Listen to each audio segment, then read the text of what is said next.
Et salut à tous et bienvenue sur Vince Moped. Alors aujourd'hui on va se parler variation et plus précisément Doppler ER3. Voilà, donc ici c'est celui de ma machine et je vais vous expliquer dans cette vidéo pourquoi ce variateur bride votre mobilette.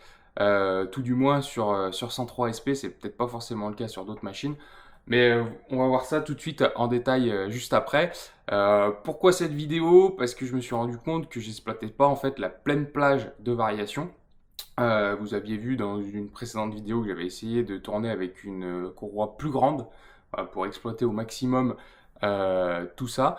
Mais je me suis rendu compte que c'était le problème en fait ne venait pas de la courroie, il venait bien du variateur. Pour ça, c'est mon ami Moped84. Voilà, Ludo, si tu regardes cette vidéo, un grand merci à toi. Euh, Parce que il m'a aiguillé, il m'a dit ce qu'il fallait faire et effectivement en regardant avec lui mon variateur, eh ben, il a entièrement raison. Donc voilà, en fait ce variateur sur 103 SP bride votre machine, bride votre pleine plage et Ludo me disait qu'il y a quand même quelques kilomètres heure à aller chercher, il me parlait de 5 à 7 kilomètres heure pour aller chercher la full plage, donc c'est pas négligeable. Donc voilà, c'est ce que je vais vous montrer tout de suite en vidéo avec une courroie. Vous allez bien comprendre. En plus, là, je viens de le démonter de la machine. Donc, en fait, on voit encore les traces de montée de la courroie. Donc, on voit jusqu'où elle va et où, bien sûr, elle ne va pas. Donc, on va voir ça, tout ça ensemble. Pardon, je vais trouver mes mots. Et puis après, en fin de vidéo, normalement, on fera les tests une fois la modif apportée et on verra le gain ou non. Mais j'ai pas trop de doute, je pense qu'il y aura réellement un gain. Donc, restez jusqu'à la fin si vous voulez voir tout ça. Allez, voilà, donc je vais pouvoir vous montrer tout ça avec du coup la courroie et le variateur. Donc le variateur, la partie, tout ce qui est embrayage, ça nous intéresse pas. Hop, donc ça, on va pouvoir le mettre de côté. Nous, ce qui va nous intéresser, c'est bien la plage de variation. Donc normalement, ce variateur est en plage 100 mm. Mais là, vous voyez, donc c'est ce que je vous disais en intro, vous voyez très bien ici que la partie ici est usée, hein. On voit bien il y a la courroie qui passe jusqu'ici, mais vous voyez qu'ici, là, vous avez toute une bande qui n'est pas exploitée, et en gros que la courroie ne monte jamais en fait jusqu'ici. Donc là, hop, la petite rondelle, je vais la mettre de côté, les aléas du direct. Donc vous voyez très bien que oui, toute cette plage là n'est pas exploitée. Et quand on prend au pied à coulisses, alors attention, avec un pied à coulisses sur YouTube, on se fait vite insulter. Donc ici, si je prends la cote, à peu près, hein, c'est juste pour voilà. Allez, on va dire, je sais pas si vous verrez très bien, voilà. En gros, il y a 7 mm, voilà, en gros c'est ça. Il y a 7 mm qui sont pas exploités. Sur un variateur qui a une plage 100, et ben voilà, c'est presque, on va dire que c'est presque 10% du variateur qui n'est pas exploité. Et c'est sur le haut, donc sur le, on va dire sur le haut régime et la pointe, parce qu'une fois que votre variateur est, hop, alors fermé ou ouvert, vous me direz en commentaire, je sais qu'il y a débat là-dessus, on va dire qu'il se ferme le variateur comme ceci. Et ben en fait, une fois votre variateur fermé, ben on se rend bien compte que la courroie ne monte pas jusqu'en haut et vous n'atteignez pas la grande plage. Donc ben, forcément, vous perdez en vitesse de pointe, hein, parce que la démultiplication ne va pas jusqu'au bout. Et Ludo me disait ouais, qu'on peut aller chercher jusqu'à à peu près 7 km/h, donc c'est énorme, hein. Donc moi j'avais essayé, du coup j'avais identifié la problématique, hein, parce que visuellement je l'ai très bien vu que ma courroie montait pas en haut. J'avais essayé qu'une courroie plus longue, mais en fait je vais vous expliquer pourquoi ça marchait pas et que ça pouvait pas marcher. C'est qu'en fait de conception, ce variateur est entre guillemets bridé. C'est-à-dire que quand vous êtes en full plage comme ceci, donc variateur fermé à 100%, si vous lui mettez une courroie et que vous la tendez, vu que sur votre machine elle est tendue grâce à votre ressort moteur, voilà, voilà ce que ça donne. Donc vous voyez très bien, donc là je suis fermé au maximum, hein. Là je vous le remontre, hop, donc là je suis fermé au maximum, donc je cale mes doigts là pour pas que le variateur bouge. Hop, je mets ma courroie, et là vous voyez très bien, et ça correspond en plus aux marques qu'on a, hein, donc Donc là, vous voyez très bien en fait que bah, même avec une courroie plus longue, ça change rien. Enfin, je veux dire, si votre variateur il monte pas plus, ça changera rien. Et à titre de comparaison, hop, j'ai un vieux variateur ici que vous avez peut-être vu dans mon décor plusieurs fois. Hop, donc lui il est rincé, hein. Je sais que les joues ici elles sont aplanies, etc. Il est mort, c'est un Bidalo Junior d'époque que je garde juste par nostalgie et voilà, c'est une belle pièce qui est en prise directe en plus, donc moi ça m'intéresse pas forcément. Mais ici, si vous faites exactement la même chose, hop, vous voyez déjà à l'œil, hein. À l'œil ici, hop, on voit bien que, hop, on voit très bien entre les deux qu'il y en a un qui se ferme bien plus que l'autre. Et là, du coup, bah, sans surprise, et ici, si vous mettez une courroie variateur complètement fermée, voilà. Ici, ça n'a rien à voir, et vous voyez très bien que la pleine plage est exploitée. Donc, et ben une fois qu'on a identifié le problème, il va falloir le résoudre. Alors, comment le résoudre?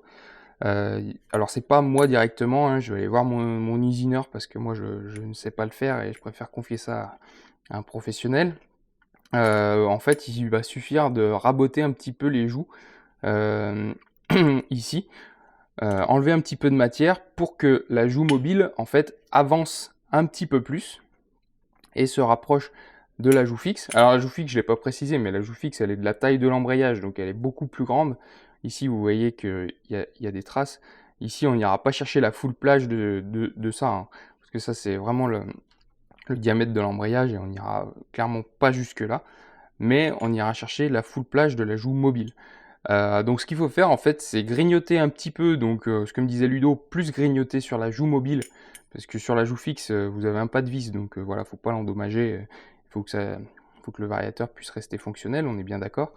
Mais en gros, il va suffire de gratter un petit peu, alors de l'ordre de quelques millimètres, peut-être même pas, et en fait, pour que cette joue mobile, hop, vienne se fermer un peu plus, et permettre de faire monter en fait la courroie en gros jusque là, quoi, exploiter la full plage.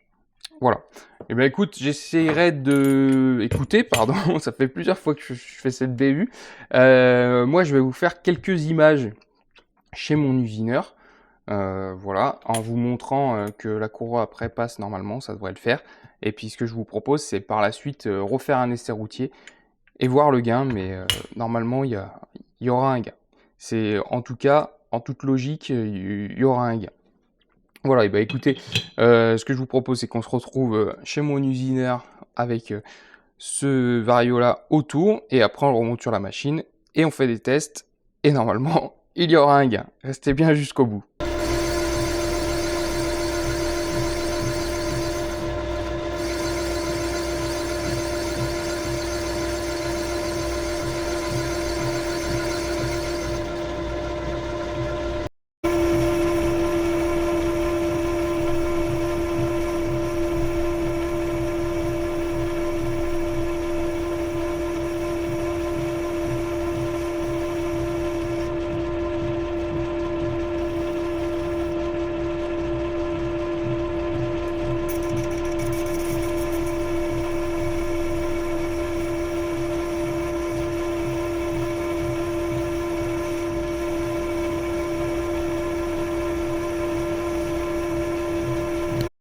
Allez, je viens de rentrer de chez mon usineur. Voilà, j'ai réussi à vous faire quelques petites images du coup de l'usinage des deux joues mobiles et fixes. Je vais vous montrer à quoi ça ressemble. Hop, de plus près. Hop là. Donc Ludo m'avait conseillé à choisir plus attaquer la joue mobile que la joue fixe. Donc c'est ce qu'on a fait. Bon, c'est relativement équilibré, mais vous voyez du coup ce petit méplat là, ici et ici, qui va permettre en fait que les deux joues se rapprochent, pour ceux qui n'avaient pas compris, que les deux joues se rapprochent un petit peu plus, et du coup nous permettent d'aller en full plage, et vous allez voir, c'est tout de suite plus parlant avec la courroie. Hop là, on remet ça. J'en mets ça. Vous vous souvenez en début de la vidéo que ça montait pas en pleine plage. Je le rappelle, ce que j'ai pas dit en début de vidéo, c'est que ici c'est une courroie mal aussi pour 103 SP, tout ce qu'il y a de plus classique. De mémoire, elles font 13 mm de large. De toute façon, sur 103 SP, c'est ça. Hein. Ouais. À quelque chose près, c'est une courroie de 13 mm. Celle-ci est peut-être un petit peu usée. Voilà, et moi c'est ce que je voulais aussi, parce que vous pouvez me dire, ah bah ça sert à rien d'usiner, il suffit de mettre une courroie plus large. Alors oui, je pense que ça marche aussi. D'ailleurs sur MBK, on n'a pas le problème. J'ai 2 varios comme ça sur des machines MBK, et là on exploite bien la full plage, parce que la courroie est plus large, je crois que c'est du 14 sur MBK, donc on n'a pas le problème. Donc voilà, là si on reprend, hop, et qu'on referme le variateur, voilà, vous allez tout de suite voir la différence. Alors il faut que je le tienne, bien sûr. Donc comme tout à l'heure, je le tiens fermé, je présente ma courroie, et voilà. Alors on voit tout de suite qu'on va en full plage. Alors on a joué, on va dire, la prudence, parce que le risque c'est de trop usiner et d'avoir une courroie qui après sort du variateur comme ça. Ici on a joué la prudence, voilà, on arrive en full plage. Il y aura peut-être moyen de gratter encore un petit peu, mais bon, ça on verra par la suite avec les essais routiers s'il y a moyen de gratter encore un petit peu.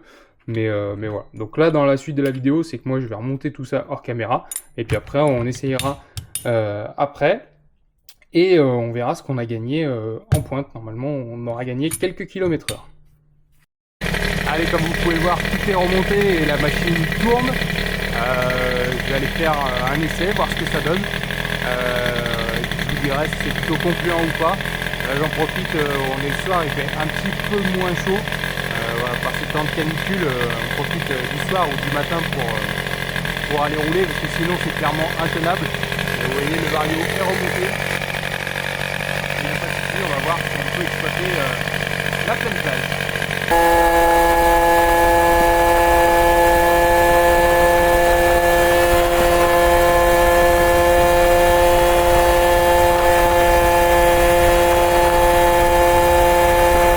Allez, je vous montre ce que ça donne vite fait avant de vous montrer les chiffres.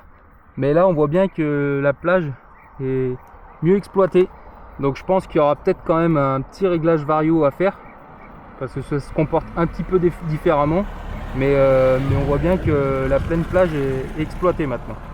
Allez, me voilà rentré à l'atelier. Du coup, on a vu tout à l'heure que on exploitait enfin la pleine plage. Alors je sais pas si on le verra très bien ici, mais si on voit que tout le variateur est propre. Moi j'ai vu qu'il s'ouvrait en grand. Alors après, moi je fais mes tests sur route fermée, c'est une ligne droite qui est assez longue, donc là j'ai eu le temps de voir le variateur se fermer complètement. En revanche, je pense qu'il faut quand même que je règle mieux mon vario, parce que on va dire que c'est très long.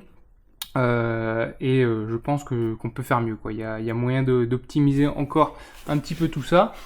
Et si on prend au niveau du compteur GPS, hop, ouais, on va dire 97. Il me semble que les derniers essais avec le pot Doppler, c'était plus aux alentours des 95-96. Donc on voit bien qu'il y a un gain qui peut paraître pas énorme pour le moment, qui n'est pas énorme pour le moment, on est bien d'accord. Mais je vous dis, il faut que je continue de régler mon vario. Faut que la machine prenne plus de tours et que j'aille chercher la full plage plus vite. Et je pense que les 3 chiffres, on pourra les taper. Parce que ça marche bien, au début ça marche bien, ça s'élance bien. Et puis après ça s'essouffle et ouais, la variation a un petit peu de mal à suivre. Donc voilà, encore des réglages, mais on voit que ça fonctionne et on voit surtout qu'il y a un gain. Et bien voilà, c'est ici que va s'achever cette vidéo, mais avant de conclure, on va regarder ce que ça donne quand même au niveau des chiffres dans l'application SpeedChips. Donc là, moi je tourne la vidéo fin juillet, donc là on est en période de canicule. Vous allez peut-être le voir sur mon front, mais je suis en nage, il fait très très chaud, même ce soir, là il est aux alentours de 21h. Donc je pense que ça aide pas aux performances, je pense que la machine est un peu trop riche. et le vario n'est pas réglé. Donc il y a un gain, vous l'avez vu sur le compteur GPS qui est sur la machine, je pense qu'il y a un gain qui n'est pas négligeable, mais je pense qu'il y a moyen de faire mieux. L'objectif, clairement, sur cette machine, c'était de dépasser les 3 chiffres. Là, on les titille, on n'en est vraiment pas loin. Donc voilà, je pense qu'en réglant le carbu, ou en attendant qu'il fasse un peu plus frais, en réglant le vario, je pense qu'il y a moyen de les taper. Je vais regarder quand même ce que ça donne sur Speed Chips. Donc voilà, donc je vous mets la courbe bleue juste ici. Voilà, donc là c'est le dernier tir que j'ai fait avec le pot Doppler. On avait vu qu'avec le pot Doppler il y avait un gain également. Et ben là on gratte encore un peu. Voilà, 97,7. Donc voilà pour une petite modif, hein, une modif si vous avez un tour ou si vous connaissez quelqu'un qui a un tour, franchement ça prend pas très longtemps. Et voilà, on gratte. Alors je sais plus à combien on en était resté la dernière fois. Voilà. Tac, non, c'est pas ça. Voilà, moi j'ai 96,3, donc allez, on va dire 2 km/h de plus. Ludo m'avait annoncé entre 5 et 7. Bon, on n'y est pas vraiment. Mais j'ai bien vu que le vario prenait à full plage. Je pense qu'il manque un petit peu de régime. Donc voilà, il faudrait, je pense, alléger un petit peu le variateur pour voir ce que ça donne. Mais je pense qu'on peut y aller. Et comme je le disais, il y a aussi le fait qu'il fasse très chaud. Et je pense que ça aide pas aux performances. Et puis voilà, je vous mets la petite courbe comparative du coup avec le Doppler. Alors je me suis arrêté un petit peu avant avec le vario. C'est pour ça que la courbe s'écroule un petit peu plus vite. Voilà, sur mon pas de tir, je me suis arrêté un petit peu avant, mais on voit bien que la courbe bleue est bien au-dessus de la courbe jaune. Donc voilà, on voit qu'il y a un réel gain. Et on voit aussi qu'on titille les 3 chiffres. Donc voilà. On va y arriver. On va y arriver. Je suis confiant. Dites-moi en commentaire si vous aussi vous êtes confiant pour atteindre les 3 chiffres avec cette machine. C'est clairement un objectif. Il y a peut-être d'autres pièces qu'on va essayer par la suite pour y arriver. Je vous en dis pas plus.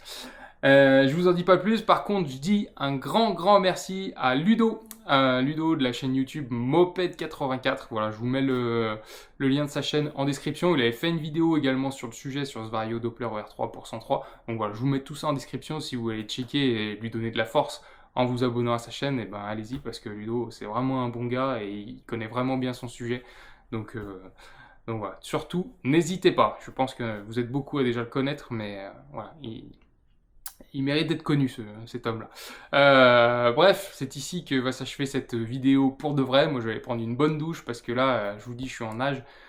Je transpire, la machine elle en peut plus, elle était chaude. Voilà, même avec la culasse boost, ça chauffe quand même énormément. Donc voilà. Bref, n'hésitez pas à vous abonner à la chaîne. Je vous rappelle, j'ai toujours l'objectif d'atteindre les 10 000 abonnés avant 2025. Donc voilà, je compte sur vous aussi pour vous abonner en masse. Voilà, si vous voulez encore ce genre de test et pourquoi pas d'autres tests avec d'autres pièces, bah, voilà, n'hésitez pas à vous abonner. N'hésitez pas aussi à me suivre sur Instagram et Facebook. Voilà, j'avais posté un petit peu en avant-première l'usinage du Vario que je vous ai montré dans cette vidéo. Donc voilà, si vous voulez tout savoir en avant-première, surtout, n'hésitez pas. Allez, sur ce, je vous laisse. À plus. Ciao.